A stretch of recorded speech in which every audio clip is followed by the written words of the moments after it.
Harappan Pharmaceuticals in association with Higher Secondary Principals Forum.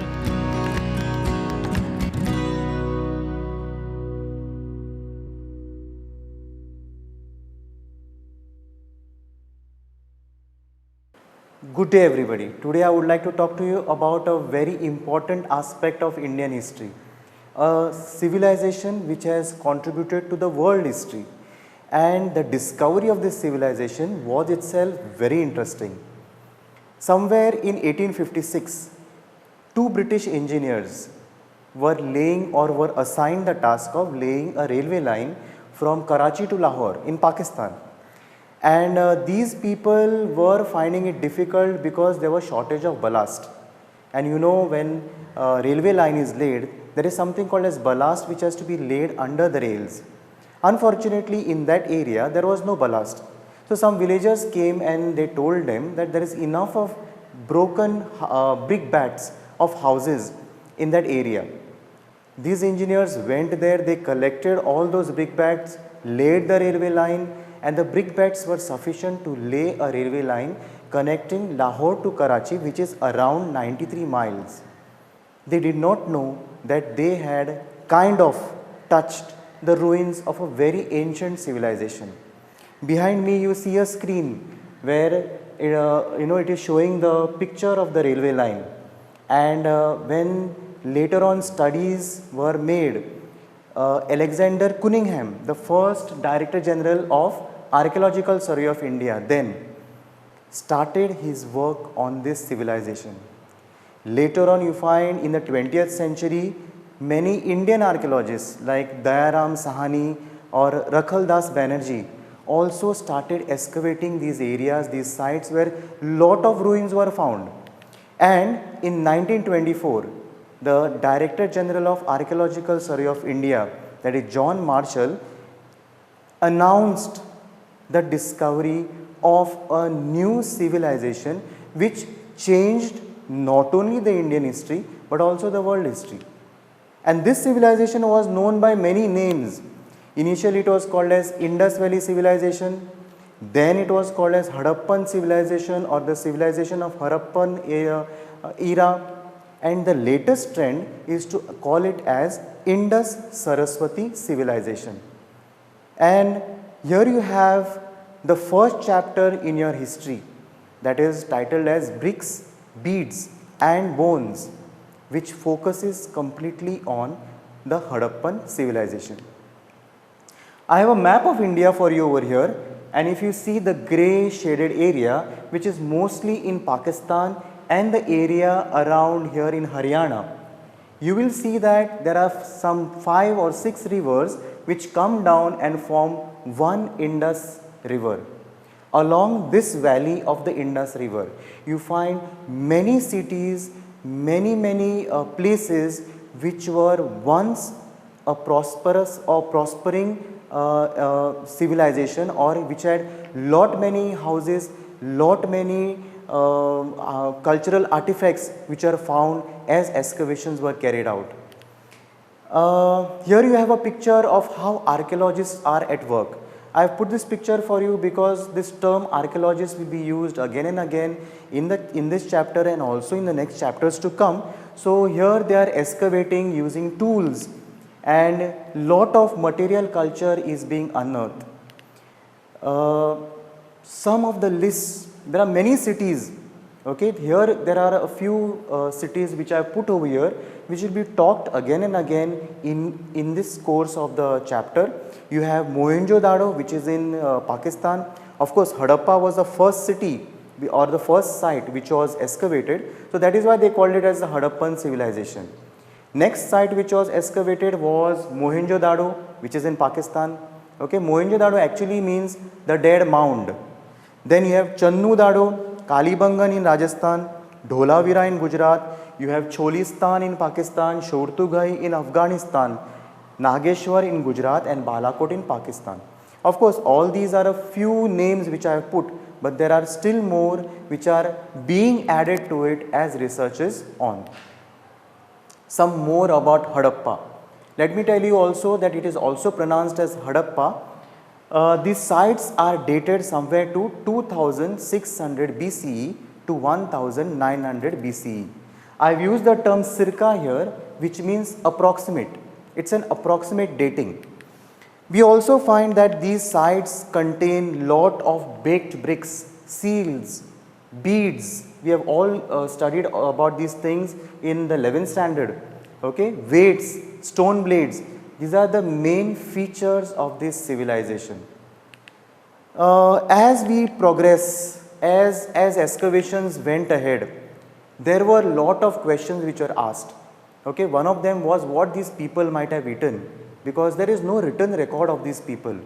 So, as archaeologists began excavating, they came across a wide range of plant and animal and fish remains. Like some of them also found some charred grains.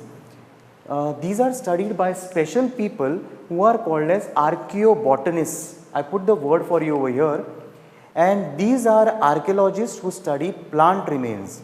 So, as they were unearthing, they came across such kinds of remains of plants which are charred. Charred means half burnt, not completely burnt. If something burns completely, then it turns to ash. So, these are charred grains. From these charred grains, they got a clue what was perhaps eaten. So, there was wheat which was found, lentil, barley, chickpea, sesame which is called as til, and millets which are found in Gujarat. And I hope you know that til and millets, that is nachni or ragi, is consumed on a large scale even in the present day in India. Okay, it has high nutritional value. Rice finds are relatively rare compared to what we eat today. Animal bones are also found which include cattle, sheep, goat, buffalo and pigs. And these are studied by people who are called as archaeozoologists, and they say that these animals were domesticated. Bones of wild animals like boar, deer and the ghadial, we know that these are all wild animals, and archaeozoologists say that perhaps these animals were killed for various things. Now, whether they were consumed or not is a question mark, because today nothing written about this period is available. I move on to the next topic, which is very important, because as we have spoken about wheat, lentil, sesame and all that, we all know that these are all cultivated products, cultivated seeds.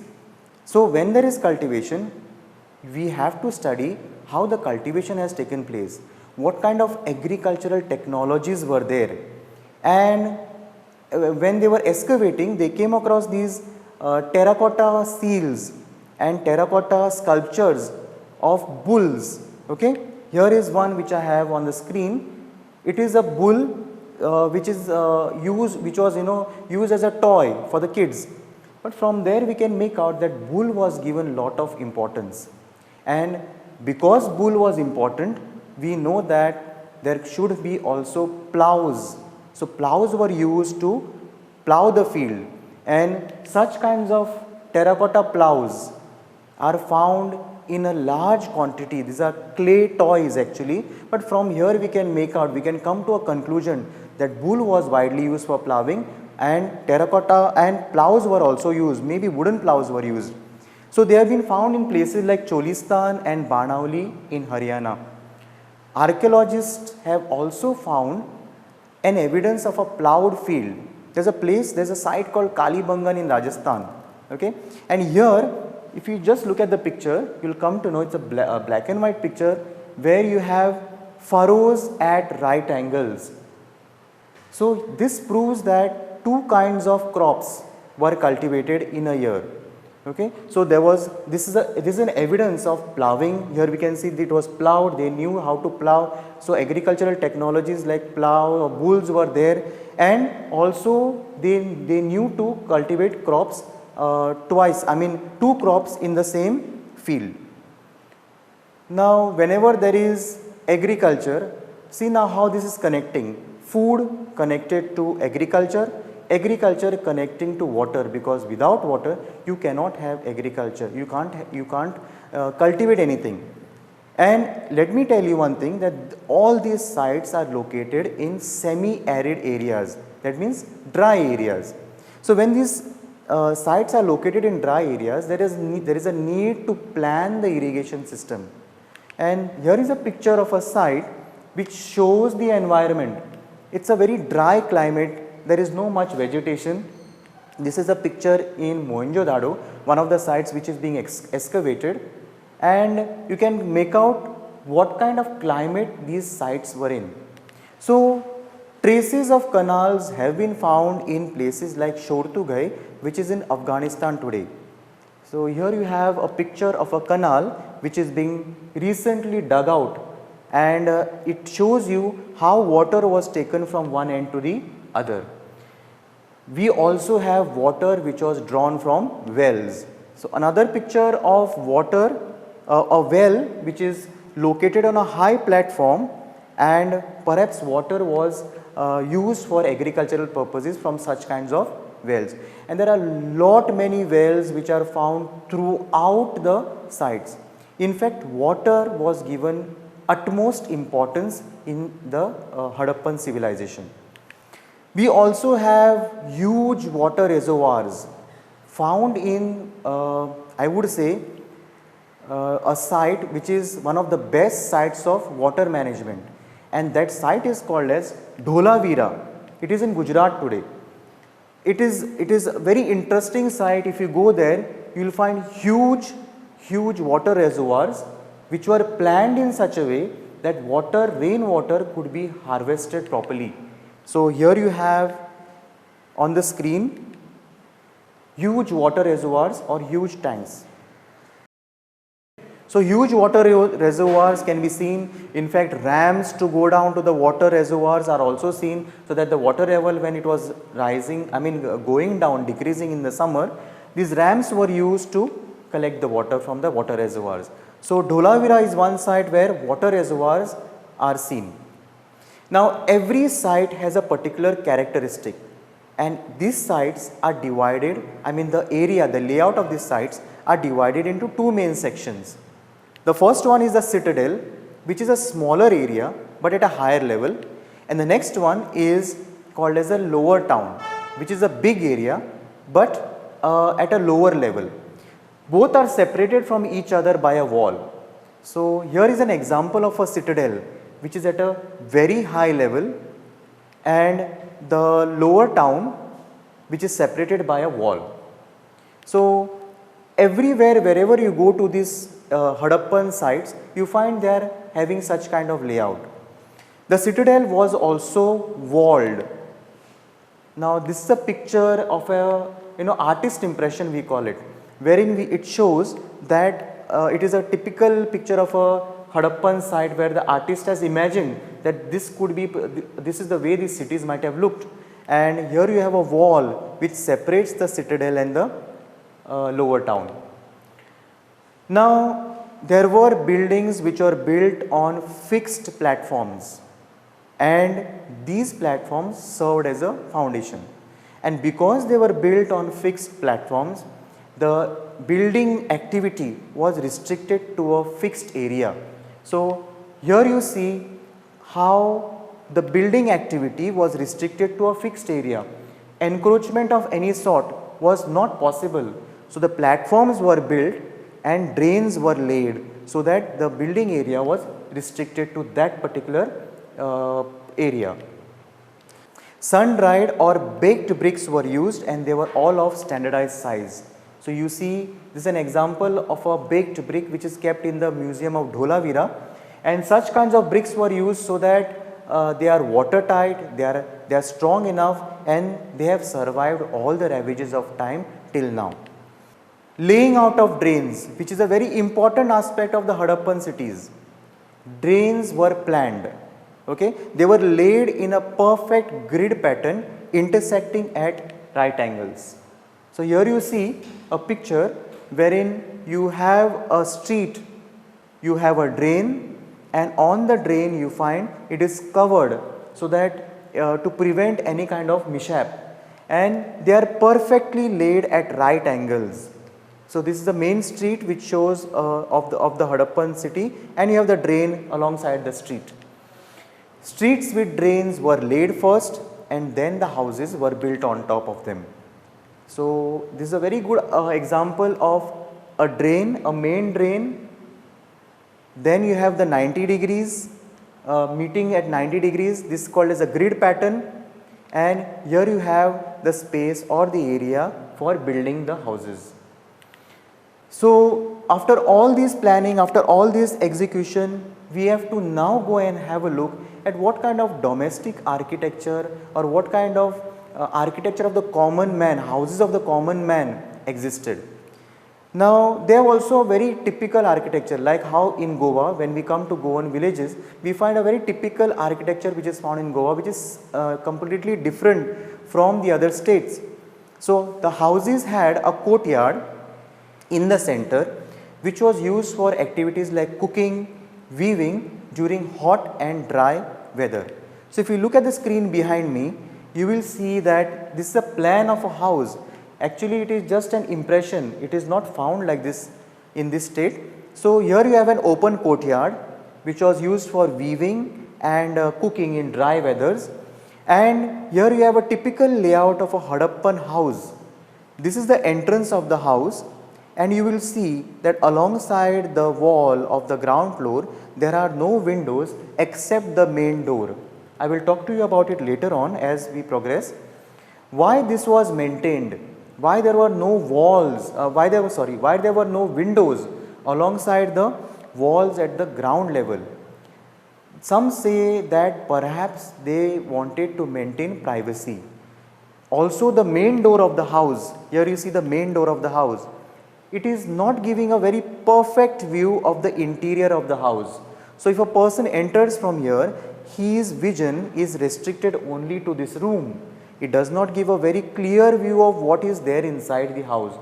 So to maintain privacy, these precautions, I would say, or these kinds of strategies were used while constructing a house.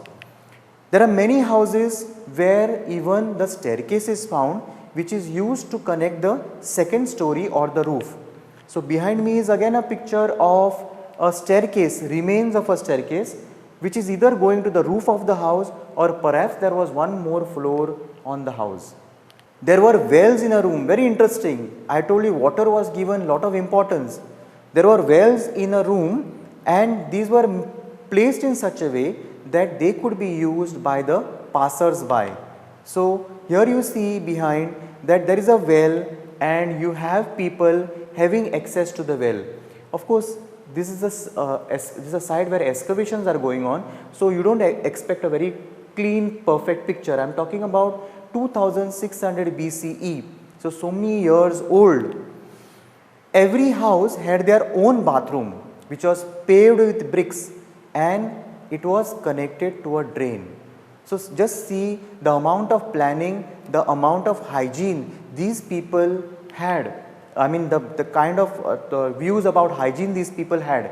Here you see a bathroom or a wash area wherein they have used paved bricks, and the wash area is connected to a drain which leads outside. So sanitation, hygiene was a very important concept in this era. We also have a very important structure which is there in your syllabus, which is world famous, and it is found in a place called Mohenjo-Daro. Now Mohenjo-Daro actually means mound of the dead. So when people went there, they might have found lot of skeletons, and also they might have thought that it is there was a huge mound there. So they said it is a mound of the dead. It's a local term. And on the citadel of the Mohenjo-Daro, you find a very interesting world famous structure which is called as a Great Bath. And the features of the Great Bath were like this. It had a rectangular tank surrounded by corridors on all four sides. So and also it had two flights of steps from the north and to the south. So here you have a rectangular tank in the picture. This is the Great Bath, world famous a monument or a site. You have flight of steps from both the sides, north and the south, and it is surrounded by corridors on all four sides. You have also some remains where these archaeologists say that they could have been rooms of the rooms which were used. Now the tank was made watertight because it had to retain water, and it was made watertight by adding a material called as, it's a chemical which is called as gypsum. So between two bricks they would use this gypsum, and that gypsum made it watertight, and the bricks were laid in such a way that they would be set on perfect edges. So there was no difference between two bricks when the wall was being built. So that care was taken, and here you see that there is a picture which I am showing here behind me, about how the bricks were laid perfectly by setting them on the edges, and the the traces of the mortar called gypsum is slightly visible here. I have also spoken to you about the remains of rooms which are there on all the three sides of the Great Bath. Now also I would like to tell you that what it was called at that time we do not know, but this Great Bath term has been given by the archaeologists. Here is a Google image of a Great Bath. Look at the pointer here. You can see the remains of rooms on the three sides. Staircases to go from the north and the south to get into the Great Bath, and the drain which connects the main drain to drain out the water. Here is again an artist impression of the Great Bath, where you find rooms on all three sides. Perhaps it might have looked like that. Some archaeologists say that there was a roof on the rooms. For what purpose it was built, it's a question mark till now, and you have the staircases very clearly shown. Now, whenever there is life, we all know that there should be death. It is the law of nature. How these people disposed of the dead? Were they cremated or were they buried? It's a still ongoing process. But burial pits have been found, and they say that the dead were laid in pits. Now there is a difference between these burial pits, and that difference is very interesting. Some pits are lined with bricks. Here is a picture of a burial. You find the brick lining which is seen, the dead man is laid inside, and a brick lining which is seen. This is found only in certain burials, not in all. Now the other ones were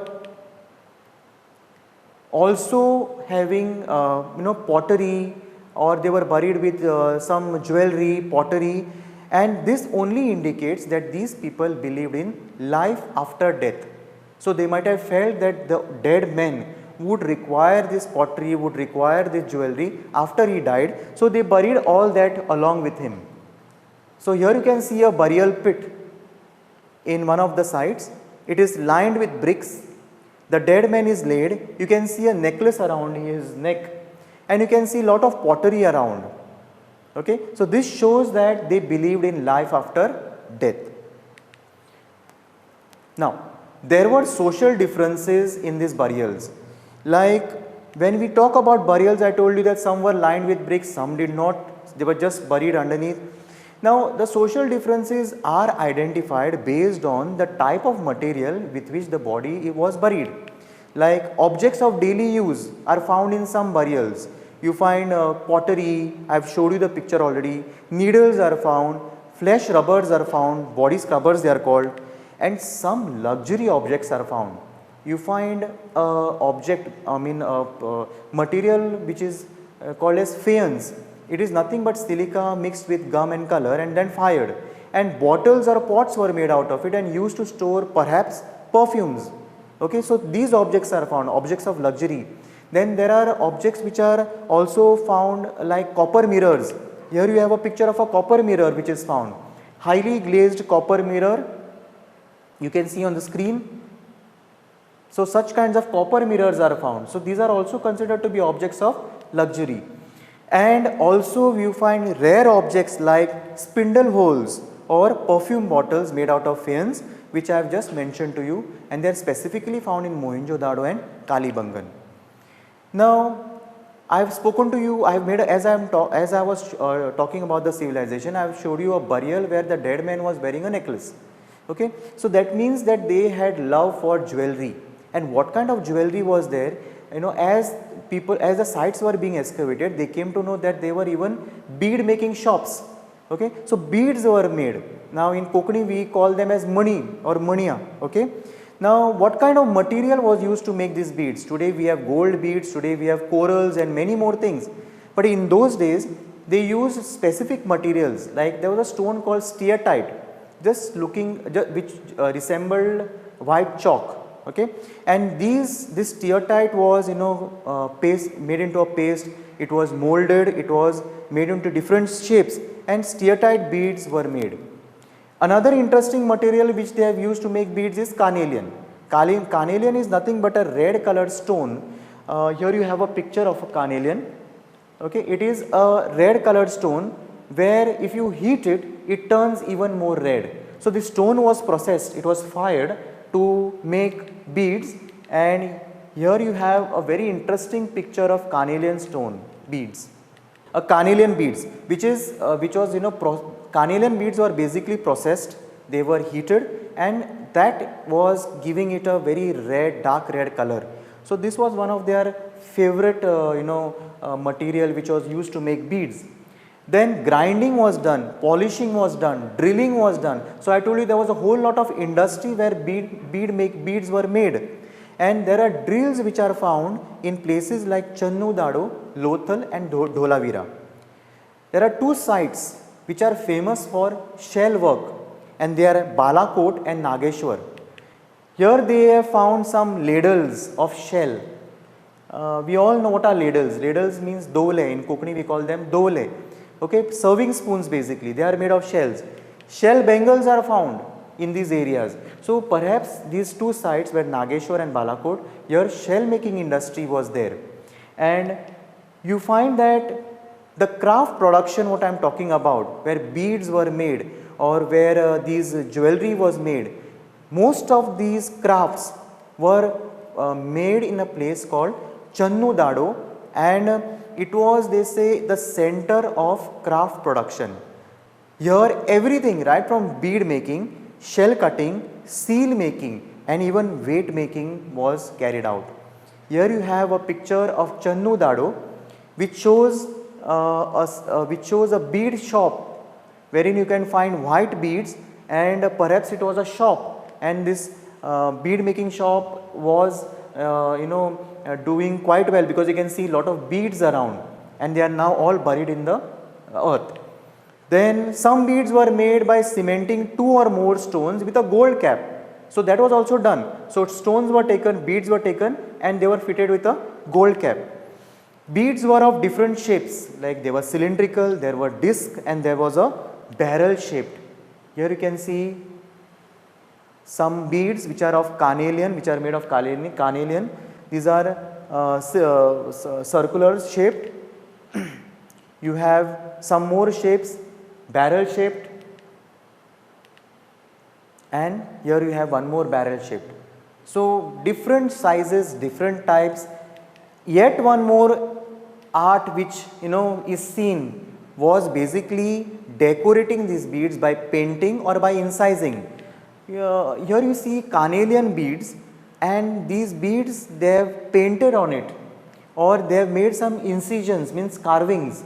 So here you can make out that these people had a very good knowledge about grooming. They had very good, they were they presented well, they presented themselves well. So very good taste for adornment, body adornment. Here also you find in Mohenjo-Daro one more site. Okay, perhaps this was a shop where bangles were sold. So these are all shell bangles and they are all buried in the mud. Okay, so perhaps a bangle shop, a shell bangle shop is seen in the picture. Okay, sources from where they got the material. There is a blue color stone which was highly valued and it is found only in a place called Shortughai in Afghanistan. So here you have a picture of Lapis Lazuli. It's in raw state where it's a blue color, very good colored stone. It's bright blue, and this stone came from a place called Shortughai in Afghanistan. Then we also have shell, as I have told you, which was found in Nageshwar and Balakot. Copper came from Oman and Khetri region of Rajasthan. gold came from South India. Carnelian, which is the red color stone which I spoke to you about, came from Lothal in Gujarat. Steatite, the white color stone, came from Rajasthan. Of course, there are many more sites from where this raw material has come from, but these are some of the main sites. If you look at the screen again, you will come to know there is a picture of how these beads were used to make jewelry. Okay, these are in various museums. This is from the museum in Mohenjo-Daro. Here you have another picture where they have used gold, a combination of gold and carnelian, and these are cylindrical beads of carnelian, and then you can see some gold ornaments also. They say it's a earring, some say it's a nose pin. Okay, then here you have yet one more. Now whenever there is a civilization which is developing, you have to remember that there is also trade which comes into picture, because whenever a civilization, a city grows, it requires some kinds of financial exchanges. And what were their way of using, what was the type of exchanges they used? Now for weighing, they used a specific type of weights. Let me be clear here that iron was not used, okay, because iron was not known till now. So what kind of weights they used? And these weights which they used were made out of a stone which was called as shirt. You can see the word here. And these exchanges were regulated by a precise system of weights, and they had no markings. Here you have a picture of shirt. This is in the museum in Dholavira, and they have no markings on top of it. Now they have various denominations, like the lower denominations were binary, like you have 1, 2, 4, 8, 16, 32 and so on. There were higher denominations which were following the decimal system. Now what they say is the smaller weights were used for weighing things like jewelry or beads. Okay, and here you have a picture of metal scale pans which are found in the excavation. You have two metal scale pans. Of course, this is made now to give us an idea of how the scale pans have looked. And here you have the various weights of made out of a stone called shirt, right from the smallest to the biggest. Again, another artist impression which shows a typical market area of the Harappan civilization where some kind of weighing is done, and the artist has shown some kind of weights. Let me be clear also, these are paintings which have been made now, these are not of that era. Once you have weights, you also know that there was something called as a seal which was used, and even in the 21st century we have the trend of sealing something. Supposing I had to send a bag maybe filled with rice, wheat from one side to the other, from one city to the other, they would tie the bag with a rope, and both the free ends of the bag were attached with clay, wet clay, and then the seal was pressed on top of it. If the bag reached there intact, that means that the bag was not tempered. Okay, the seal, if it reached the other side intact, that means the bag was not tempered. But if the seal was broken, then there was a scope for doubt. So to facilitate long distance communication, or even to ensure that things went from one place to the other untempered, such kinds of seals were used, which were made of a stone called steatite. Such logos, you say in the modern terms, were used, are seen on the seals. Okay, and here you have a line of writing which is seen on top. Some say that this is the name of the owner, perhaps who's sending the bag. But these are questions which are being answered even today. Here you have yet one more seal where they show they show an animal and the line of writing. There are some characters which you can see right on top of it. So such kind of seals which are made of a stone called steatite were widely used in the period. Let us go to the writing aspect, because when there is a civilization, even in a Mesopotamian civilization, we saw that there was writing. Likewise, here also writing was there, but unfortunately today we cannot understand it. There is no way out by which we can decipher the script, and that is the reason why this script has been called as enigmatic script or surprising, undeciphered script. Now what is the feature of this? What are the features of this script? It contains one line of writing which has the name of the owner, as I have told you in the previous slide, and the script is not not deciphered at till date. That is why it is called as enigmatic. Then another feature is it was written from right to the left. So just like how we write in the modern day today, we write from the right to the left. And how do we know that these people also wrote from the right to the left? It's only because we find wider spacing on the right and cramping on the left. So whenever you see a script, you find that there is a lot of space on the right and they have tried to cramp the letters on the other side. Writing was also found on seals, copper tools, rims of jars, jewelry, bone rods and so many other objects. Here you see writing which is found on a jar, a pot. Okay, here you see there is lot of spacing this side and they have tried to cram the characters this side. Now most of the inscriptions which are found are short, but the longest one which is found is 26 signs long, and that is found in a place called Dholavira. So here I have highlighted it. This is an inscription which is found in Dholavira. They say perhaps it was the inscription which was stuck on the walls, stuck on the gates of the city, and it fell off and finally it was covered with debris. So the archaeologists have unearthed it, and you can see that there are some characters where there are signs, you can say, where perhaps they say it was the name of the city. So such kind of signboard is found.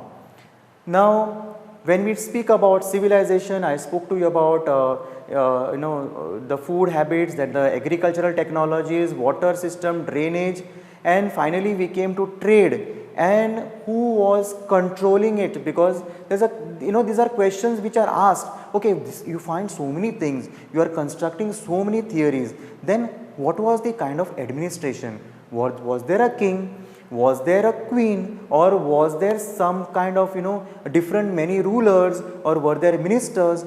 What kind of administration was there, or what kind of political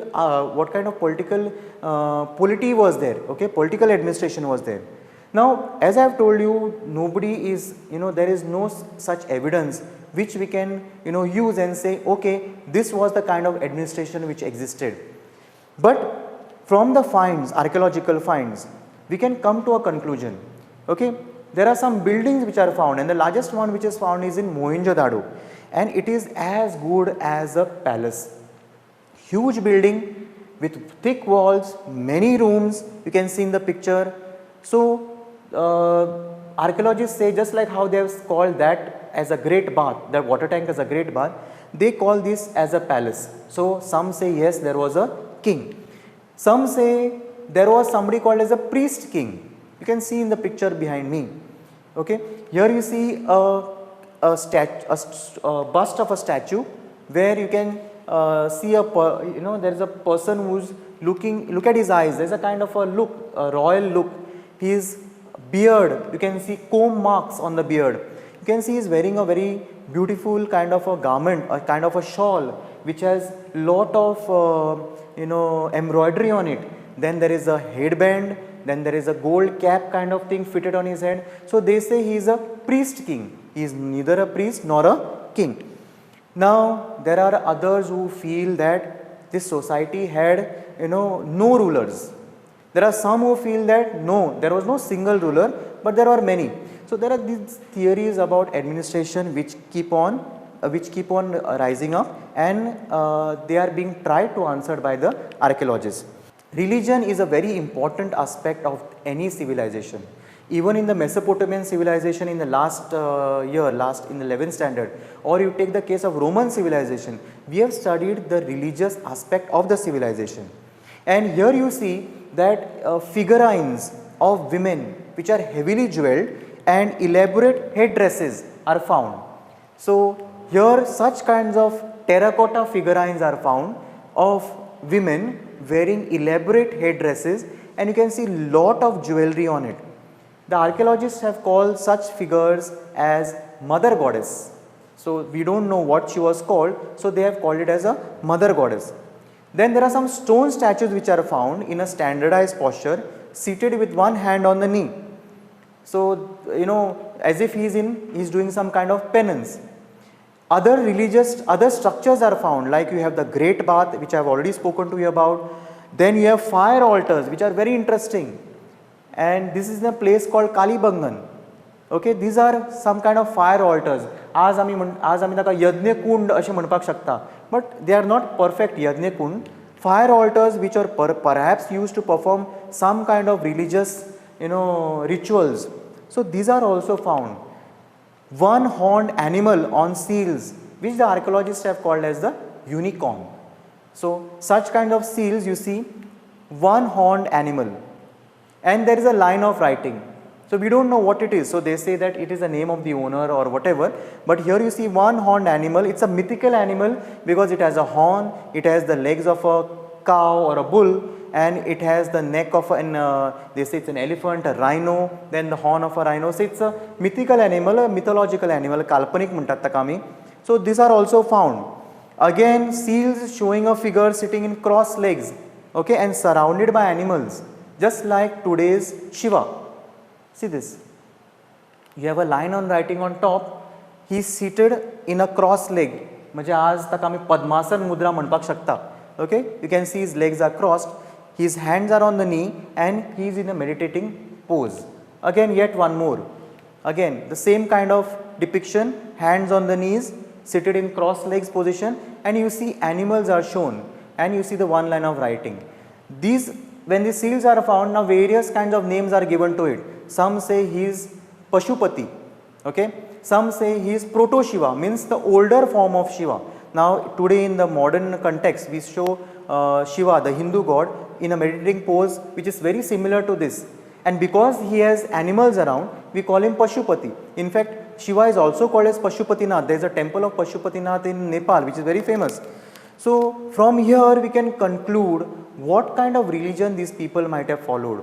Though the name of the religion, or though the important features, the important aspects of these religions are being found today, exactly what this religion was called, we still do not know. But from whatever is found, one thing is for sure, that they believed in something which was divine. We will go to the next and a very important phase, an important question. It's a huge kind of topic, and you cannot deal with it in one chapter in a very short while. But as you read, if you have still more curiosity, please go to the library and read, and you will come to know that there are questions which are still unanswered. And one unanswered question is how this civilization has come to an end. Again, because it is unanswered, there are various views of various people. Some are views of historians, some are views of archaeologists. Now archaeologists base their views on what is found. Historians use this material what is found, and they have their own views.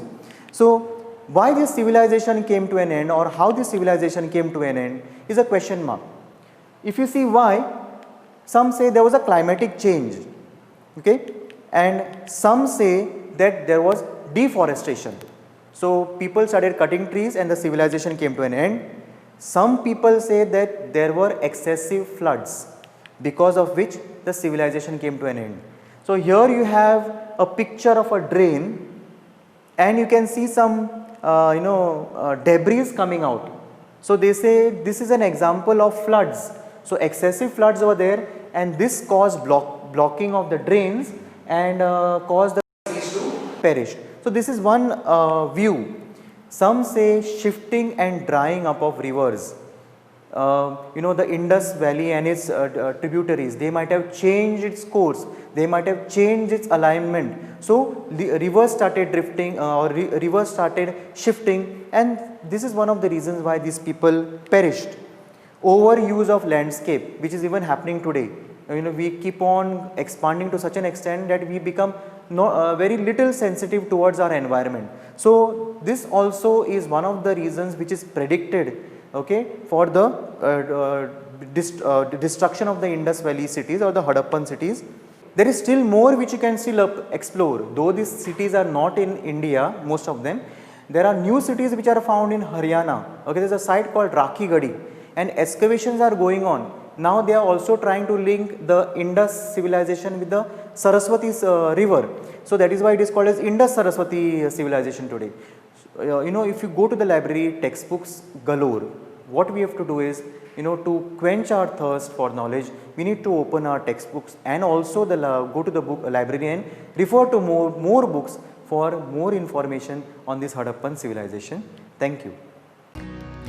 Prudent Scholars, powered by Lupin Pharmaceuticals.